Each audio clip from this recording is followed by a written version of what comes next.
क्या तुमने कभी सोचा है, अगर एक रात आसमान का सबसे चमकता तारा तुम्हारे सामने आकर रुक जाए तो? अगर वो तारा तुम्हें ऐसा तोहफा दे दे जिससे तुम दूसरों के सपनों को बदल सको? क्या होगा अगर तुम्हारे पास इतनी शक्ति हो कि तुम किसी की नींद में छुपे डर को मिटा सको या उसके सपनों को हमेशा के लिए कैद कर लो? लेकिन अगर वो शक्ति गलत हाथों में चली जाए तो? क्या होगा जब आसमान खुद तुम्हें आजमाए और कहे, ये तोहफा सिर्फ तुम्हें ही मिला है, पर इसके साथ एक भारी जिम्मेदारी भी जुड़ी है? और सबसे बड़ा सवाल, क्या एक छोटी सी गाँव की लड़की जो खुद डरते डरते जीती थी, पूरी बस्ती की रक्षक बन पाएगी? या फिर वो चांदनी का राज किसी ऐसी मुसीबत को जन्म देगा जिससे सबकी नींद हमेशा के लिए छिन जाएगी? दोस्तों, आज हम इस कहानी में कुछ ऐसे ही रहस्यों से पर्दा हटाने वाले हैं। इससे पहले कि आप वीडियो में खो जाए, पहले वीडियो को लाइक और चैनल को सब्सक्राइब कर ले। तो चलिए वीडियो को शुरू करते हैं। एक छोटा सा गांव था जिसका नाम लोग सूरजपुर कहते थे। गांव चारों तरफ से ऊंची ऊंची पहाड़ियों और गहरे जंगलों से घिरा हुआ था। दिन के समय ये गांव बिल्कुल साधारण लगता। लोग खेतों में काम करते, बच्चे नहर में नहाते और औरतें कुएं से पानी भरतीं। लेकिन रात को इस गांव का रंग ही बदल जाता। जब सूरज डूब जाता और आसमान गहरा नीला हो जाता, तब धीरे धीरे आसमान में एक बड़ा सा चांद निकलता। और जैसे ही वो चांद गांव की झोपड़ियों पर अपनी चांदी जैसी रोशनी बिखेरता, पूरा गांव जगमगाने लगता। गांव वाले अक्सर कहते, हमारे सूरजपुर की रातें किसी सपनों की धरती जैसी है। बच्चे चांद को देखकर खुश हो जाते, बुजुर्ग चौपाल पर बैठ जाते और औरतें छत पर खाट डालकर आसमान को निहारतीं। ऐसा लगता मानो हर रात एक उत्सव हो। मीरा का परिचय। इसी गांव में एक छोटी सी बच्ची रहती थी, मीरा। मीरा की उम्र लगभग 10 साल की थी, लेकिन उसकी आंखों में हमेशा सवाल तैरते रहते। वो जब खेतों में जाती तो पूछती, ये मिट्टी इतनी खुशबूदार क्यों है? जब नहर में पानी बहता तो कहती, ये पानी इतनी मधुर आवाज़ क्यों करता है? और जब रात को चांद निकलता तो उसकी जिज्ञासा और भी बढ़ जाती। वो अक्सर अपनी दादी से पूछती, दादी, ये चांद इतना बड़ा क्यों है? और ये चांदनी इतनी सफ़ेद और चमकदार क्यों है? दादी हंसकर टाल देती, बेटा, चांद तो भगवान की थाली है जिसमें से रोशनी धरती पर गिरती है। लेकिन मीरा इतनी आसानी से संतुष्ट होने वाली नहीं थी। उसके मन में हमेशा ये सवाल रहता कि इस चांदनी में कुछ तो रहस्य है। दादी की कहानी। एक दिन रात को जब पूरा गांव नींद में डूबा था, मीरा अपनी दादी के पास बैठी थी।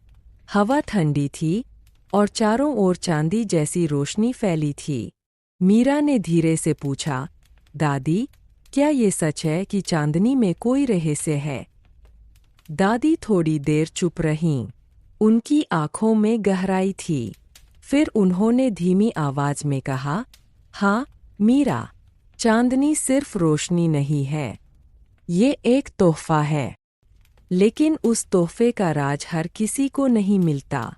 सिर्फ वही बच्चा उस रहस्य तक पहुंचता है जिसका दिल साफ और बहादुर हो। मीरा की आंखें चमक उठीं। उसने तय कर लिया, मैं वो बच्ची बनूंगी। मैं चांदनी का राज जरूर जानूंगी। रात का सफ़र। उस रात मीरा ने एक योजना बनाई। जैसे ही गांव वाले गहरी नींद में सो गए, उसने धीरे धीरे अपनी चटाई से उठकर बाहर कदम रखा। रात बहुत शांत थी। सिर्फ झींगुरों की आवाज़ आ रही थी और दूर किसी कुत्ते के भौंकने की। चांद पूरा था और उसकी रोशनी में हर चीज़ साफ दिखाई दे रही थी। खेत, झोपड़ियाँ और वो लंबा सा रास्ता जो जंगल की ओर जाता था। मीरा ने धीरे धीरे कदम बढ़ाए। उसका दिल जोर जोर से धड़क रहा था, लेकिन उसकी आंखों में जिज्ञासा की चमक थी।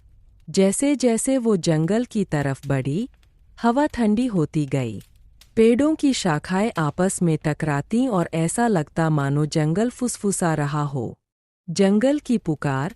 मीरा जंगल के किनारे पहुंची। चारों ओर अंधेरा था, लेकिन चांदनी ने रास्ता बना दिया था।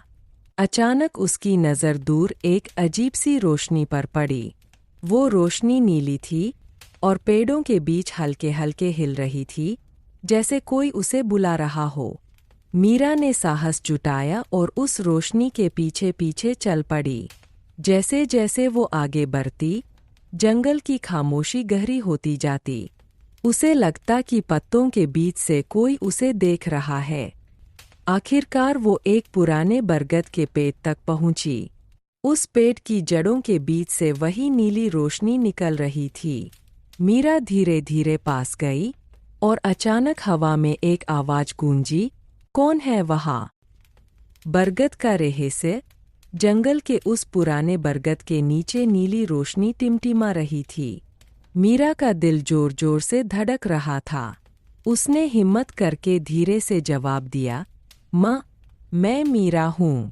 मैं जानना चाहती हूँ कि ये रोशनी कहाँ से आ रही है। बरगद की जड़ों से अचानक एक हल्की सी सरसराहट हुई। पत्ते अपने आप हिलने लगे, जैसे हवा उनमें गुनगुना रही हो। और तभी उस नीली रोशनी से एक आकृति बनने लगी। धीरे धीरे वो आकृति साफ हुई और सामने प्रकट हुई एक परी। परी का रूप। वो परी बेहद अद्भुत थी। उसका पूरा वस्त्र चांदनी से बुना हुआ लगता था। उसके पंख पारदर्शी थे, लेकिन उन पर तारे चमकते दिखाई देते। उसका चेहरा शांत था और आँखों में गहरी करुणा थी। परी ने हल्की मुस्कान के साथ कहा, मीरा, मैं तुम्हारा इंतज़ार कर रही थी। मीरा आश्चर्य से बोली, मेरा इंतज़ार? आप मुझे कैसे जानती है? परी ने धीरे धीरे कहा, हर 100 साल में एक बच्चा चुना जाता है। वो बच्चा ही चांदनी के असली तोहफे का हकदार होता है। और इस बार वो बच्चा तुम हो। मीरा की हैरानी। मीरा ने घबराकर पूछा, लेकिन मैं तो बस एक साधारण लड़की हूँ। मुझमें ऐसा क्या खास है? परी ने मीरा की आंखों में झांका और बोली, तुम्हारा दिल साफ है। तुम सवाल पूछती हो, लेकिन डरती नहीं। तुम्हारे भीतर जिज्ञासा है और भलाई की भावना भी। यही गुण तुम्हें चुनते हैं। मीरा धीरे धीरे मुस्कुराई, लेकिन उसकी आंखों में अब भी सवाल थे। ये चांदनी का तोहफा क्या है? परी ने हाथ बढ़ाया और बोली, आओ, मैं तुम्हें दिखाती हूँ। मीरा ने कांपते हाथों से उसका हाथ थामा। जैसे ही उसने हाथ पकड़ा, उसे लगा जैसे उसका शरीर हल्का होता जा रहा है। जंगल की जमीन, पेड़ और गांव सब धीरे धीरे छोटे होते गए। कुछ ही पलों में मीरा खुद को आसमान में उड़ते हुए पाई। तारों का महासागर। मीरा ने नीचे झांक कर देखा। धरती अब एक गहरे नीले गोले जैसी लग रही थी। नदियाँ चांदी की लकीरों जैसी चमक रही थीं, और पहाड़ छोटे छोटे बिंदुओं जैसे। चारों तरफ सिर्फ तारे ही तारे थे, कुछ पास लगते, कुछ दूर, और हर एक अलग तरह से चमक रहा था। मीरा की आंखें फैल गईं। ये तो किसी सपनों की दुनिया जैसा है। परी मुस्कुराई और बोली, हाँ, ये है तारों का महासागर। हम सब यहीं से धरती पर रोशनी भेजते हैं। चांद से मुलाकात। धीरे धीरे वो दोनों चांद की ओर बढ़ने लगे। जितना पास आते, चांद उतना ही बड़ा होता जाता। आखिरकार वो एक विशाल सफ़ेद सतह पर उतरे, जो नरम और चमकीली थी। अचानक चांद के बीच से एक गहरी, गूंजती हुई आवाज़ आई, स्वागत है, मीरा। मीरा चौंक गई। ये किसकी आवाज़ है? परी ने इशारा किया, ये स्वयं चांद की आवाज़ है। वो तुमसे बात करना चाहता है। चांद का संदेश। चांद की आवाज़ धीमी लेकिन मधुर थी। मीरा, तुम धरती की बेटी हो। तुम्हारे दिल की मासूमियत और साहस ने तुम्हें यहाँ तक पहुँचाया है। अब समय आ गया है कि तुम्हें वो तोहफा मिले जिसे मैं हर 100 साल में एक बच्चे को देता हूँ। मीरा ने कांपती आवाज में पूछा, कैसा तोहफा? चांद ने उत्तर दिया, सपनों का तोहफा। ये तोहफा तुम्हें ताकत देगा कि तुम लोगों के डर, चिंता और दुर्हक को शांत कर सको। जब कोई बच्चा बुरे सपनों से डरेगा, जब कोई इंसान बेचैन होगा, तुम उसकी मदद कर सकोगी। तोहफे का स्पर्श। चांद ने अपनी सतह से एक नन्हा, गोल सा उजाला निकाला। वो गोला बिल्कुल मोती जैसा था, लेकिन उसमें से हल्की हल्की धड़कन महसूस हो रही थी। चांद ने कहा, ये है चांदनी का तोहफा। इसे अपनी हथेली में रखो। मीरा ने दोनों हाथ आगे बढ़ाए। जैसे ही वो गोला उसकी हथेली में आया, उसे लगा मानो पूरी दुनिया की शांति उसके दिल में उतर आई हो। उसके मन से डर गायब हो गया। वादा। चांद की आवाज फिर गूंजी, लेकिन याद रखना मीरा, इस तोहफे का इस्तेमाल सिर्फ भलाई के लिए करना। इसका दुरुपयोग मत करना, वरना इसकी रोशनी हमेशा के लिए बुझ जाएगी। मीरा ने सिर झुकाकर कहा, मैं वादा करती हूँ। मैं इस तोहफे से सिर्फ लोगों को खुश करूंगी।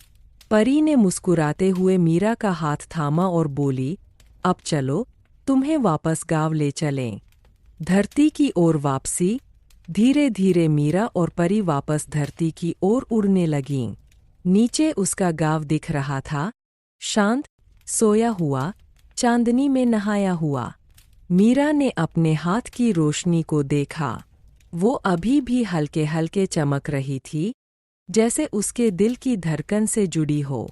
परी ने धीरे से कहा, अब ये तुम्हारी जिम्मेदारी है। इसे संजोकर रखना। और पलक झपकते ही मीरा अपने गाँव के किनारे खड़ी थी। परी गायब हो चुकी थी, लेकिन उसकी हथेली में वो उजाला अब भी चमक रहा था। गाँव की मदद और सपनों की रक्षा। जब सूरज की पहली किरणें गाँव की झोपड़ियों पर पड़ीं, तो पूरा गाँव धीरे धीरे जागने लगा।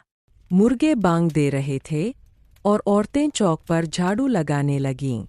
मीरा अपनी चटाई पर बैठी थी, लेकिन उसकी हथेली अब भी हल्की हल्की चमक रही थी।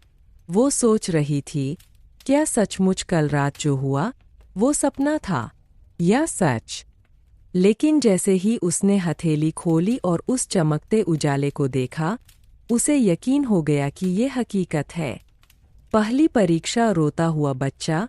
उस दिन दोपहर को गाँव के किनारे से अचानक किसी बच्चे के रोने की आवाज़ आई। मीरा दौड़कर वहां पहुंची। एक छोटा सा बच्चा, शायद 5 साल का, जमीन पर बैठा काँप रहा था। उसकी माँ समझा रही थी, डर मत बेटा, कुछ नहीं है। लेकिन बच्चा बार बार कह रहा था, माँ, मुझे कल रात डरावना सपना आया। उसमें अंधेरा था और मैं गिर रहा था। मीरा को चांद की बातें याद आईं। उसने धीरे से बच्चे के पास जाकर उसकी हथेली थामी और अपनी हथेली में मौजूद रोशनी को उसके माथे पर छुआ दिया। अचानक बच्चे के चेहरे पर शांति उतर आई। उसने गहरी सांस ली और धीरे धीरे मुस्कुराने लगा। माँ, अब डर नहीं लग रहा। बच्चे की माँ हैरान थी, लेकिन उसने मीरा का हाथ पकड़कर कहा, तू तो देवी लग रही है मीरा। दूसरी परीक्षा। बेचैन किसान। कुछ दिन बाद गांव का एक बूढ़ा किसान परेशान था। वो रात रात भर जागता और सोचता, फसल खराब हो गई तो क्या होगा, मेरे बच्चों का क्या होगा। वो इतना बेचैन था कि उसे नींद ही नहीं आती। उसकी आंखें लाल हो गईं और चेहरा थकात का लगने लगा। मीरा ने उसकी झोपड़ी में जाकर धीरे से कहा, चाचा, आप थोड़ी देर आंखें बंद कर लो। किसान ने हैरानी से देखा, लेकिन मान गया। मीरा ने अपनी हथेली से उस रोशनी को फैलाया और धीरे धीरे पूरी झोपड़ी में फैला दिया। कुछ ही पलों में किसान की सांसें गहरी होने लगीं। उसका चेहरा शांत हो गया और वो गहरी नींद में सो गया। गाँव वाले बोले, ये चमत्कार है। मीरा के पास कोई वरदान है। गाँव की खुशी। धीरे धीरे पूरे गांव को महसूस होने लगा कि जब से मीरा ने ये उजाला पाया है, उनकी रातें बदल गई है। अब बच्चे डरकर नहीं रोते, बूढ़े चैन से सोते और औरतें भी चिंता भूलकर गहरी नींद में डूब जातीं। लोग कहते, चांदनी अब पहले से भी ज्यादा मीठी लगती है। जरूर इसमें मीरा का हाथ है। लेकिन मीरा कभी किसी को नहीं बताती थी कि उसके पास चांदनी का तोहफा है। वो बस चुपचाप मदद करती और लोगों के चेहरों पर मुस्कान देखकर संतोष महसूस करती। मीरा का रहस्य। एक रात उसकी सबसे अच्छी सहेली गौरी ने उससे पूछा, मीरा, सच सच बता, तेरे पास ये रोशनी कहाँ से आती है? सब कहते हैं तू जादूगरनी है। मीरा हंसी और बोली, नहीं गौरी, मैं जादूगरनी नहीं हूँ। मैं बस इतना जानती हूँ कि अगर हम सबका मन साफ हो तो हमें भी आसमान से मदद मिलती है। गौरी ने समझा नहीं, लेकिन उसने महसूस किया कि मीरा सच बोल रही है।